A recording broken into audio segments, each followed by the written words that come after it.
করছে। হযরত ইমাম জাফর সাদিক, তুমি যখন ঢাকার চলে যাবে যখন সন্ধ্যায় আসো, ঘরে নিয়ে গেলে ঘর থেকে তোমার টাকা কয় টাকা ঘরের মধ্যে ছিল। হযরত জাফর সাদিক রাদিয়াল্লাহু তাআলা বলতেছে তোমার কয় টাকা ছিল? 2000 টাকা। ইমাম জাফর সাদিক ঘর থেকে 2000 টাকা তাকে দিয়ে দিলেন। নিয়ে চলে আসো। কিছুক্ষণ পরে ওই টাকার চলে যখন টাকার মালিক হয়ে গেল, ইমাম জাফর সাদিকের কাছে গেল, হুজুর আমার টাকা তো আমি পেয়ে গেলাম।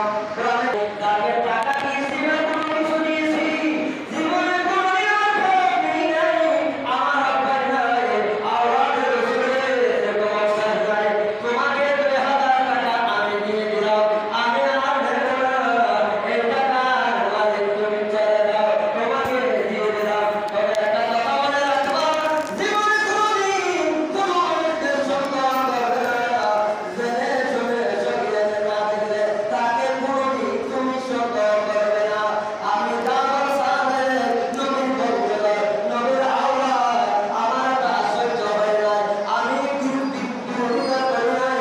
তুমি বলছো 2000 টাকা দরকার, আমি যখন বলছো আমি না নিলেও তোমাকে আমার ঘর থেকে টাকা দিয়ে দিলাম।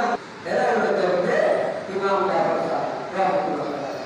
আল্লাহ আমাদের সকলকে আমল করার তৌফিক দান করুন এবং ইমাম জাফর সাদিকের এই নিয়ামতগুলো আমরা আমাদের জীবনে বাস্তবায়ন করার তৌফিক দান করুন।